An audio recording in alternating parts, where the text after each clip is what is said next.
processing for at least quarter of a century now. But now this has become a reality.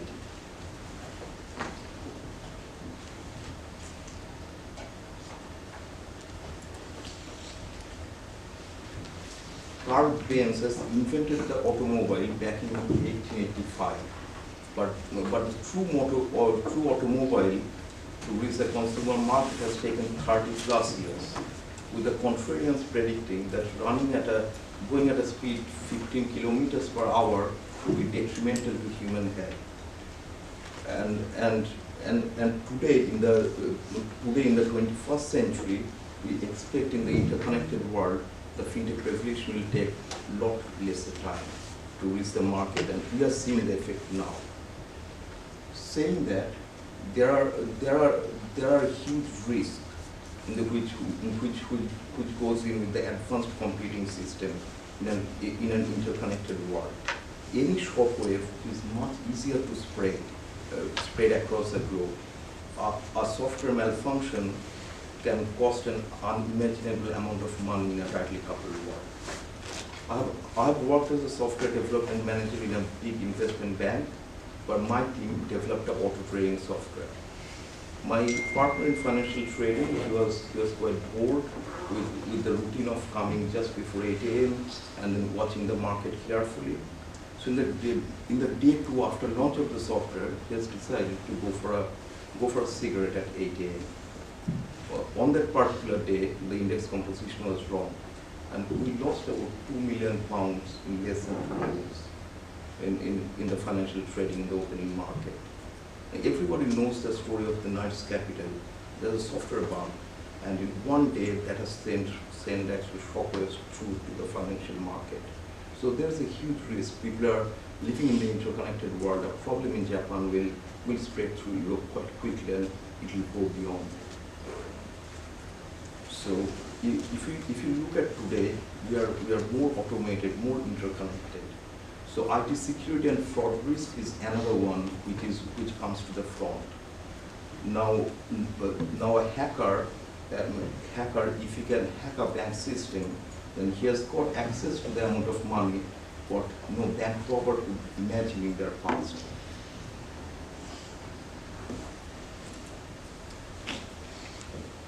Apart from this direct risk of increasing automation, there are indirect risks which has not been unfolded yet, some of which Alan has just spoken about. The skill set required is changing fast in the banking world, which is making many traditionally qualified bankers either to reinvent themselves or making them irrelevant. Some CEOs of the retail banks are coming from a technology background, prepared to change the world. Fintech is proliferating in the most profitable area of banking, but the banking world also have relatively boring tasks, but essential tasks. For example, the compliance officers, risk managers, regulatory and law enforcement department. Fintech is happily leaving these back-end functions to the big banks. Now, this is a dangerous trend.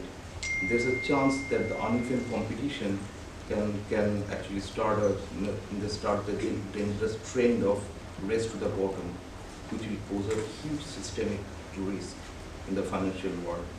Fintech today is reshaping the world faster than the regulators can come out with regulations.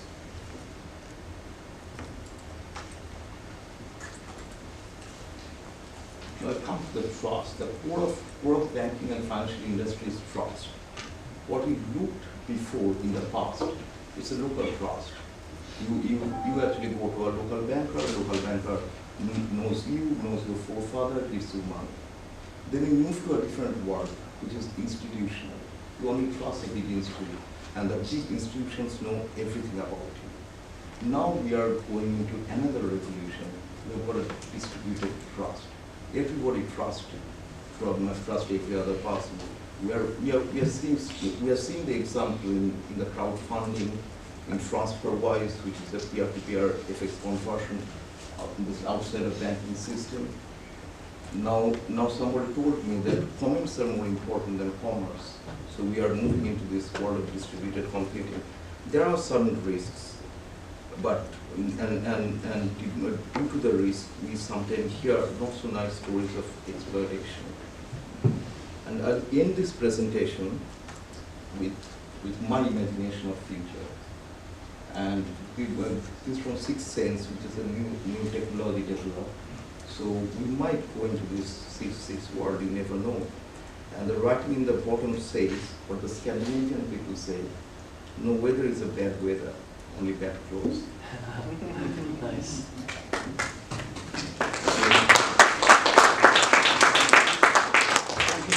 Would you be happy to take some questions? Thank you. Any questions, ladies and gentlemen? One question, Please. we are all really gearing towards future, but do you think we are not taking right steps now? We are taking right steps now. When the technology comes in, a particular technology takes several years to mature. For example, I've shown in the slide that the bank teller machine just completed 50 years last week. So initially, if you look at the history of banking, when the ATMs came through, nobody trusted in it. And people have actually started heavily the ATM machines after 2000, or maybe late 90s, before that you didn't see that many ATM machines. It has taken, and that's the reason I mentioned about Carl Benz. He invented automobile in 1885.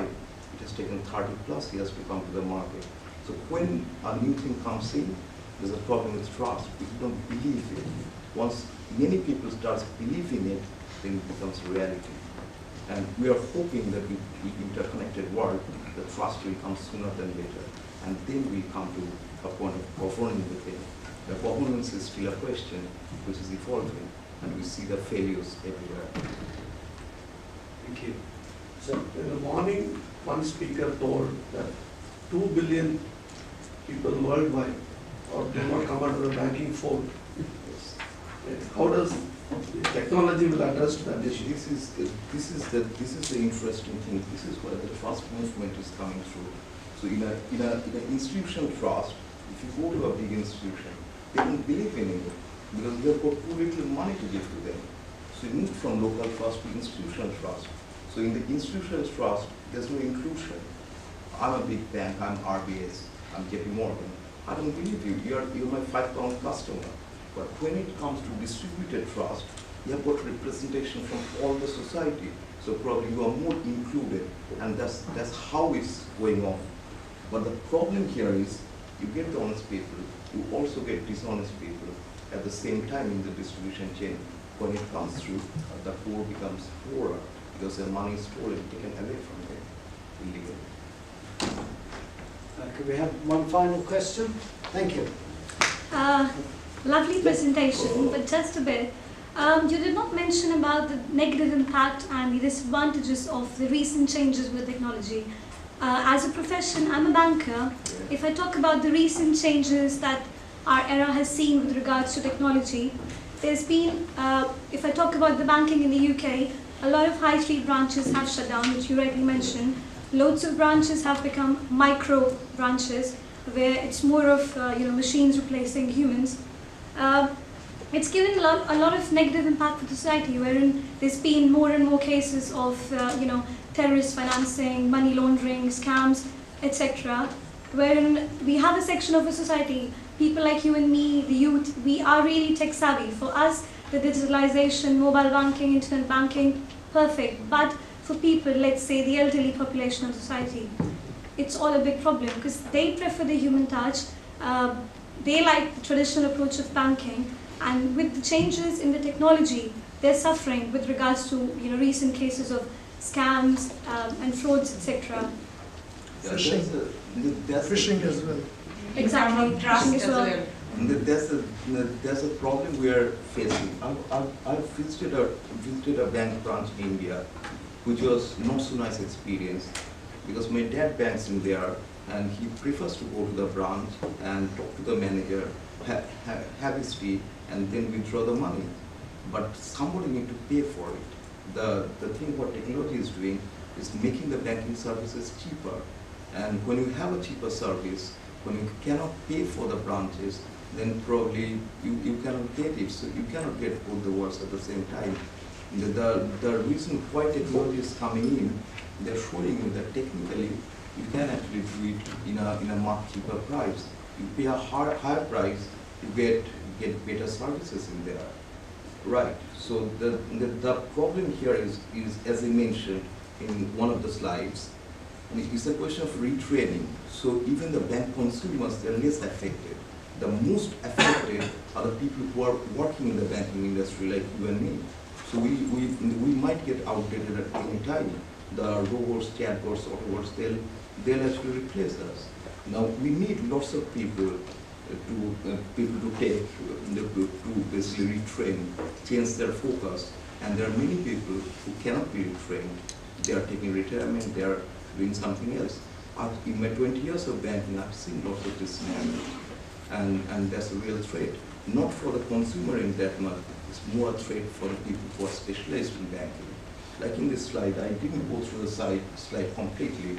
So now, as we speak, Goldman Sachs has got 25% of their workforce, they're computer engineers. They're not bankers. If you look at JP Morgan, they've said that envoy of senior managers onto Silicon Valley to learn from what they're doing, and they're changing the world. Now you can still get a counter service, but somebody has to pay the price for it, and the society in general is not prepared to pay the price for it.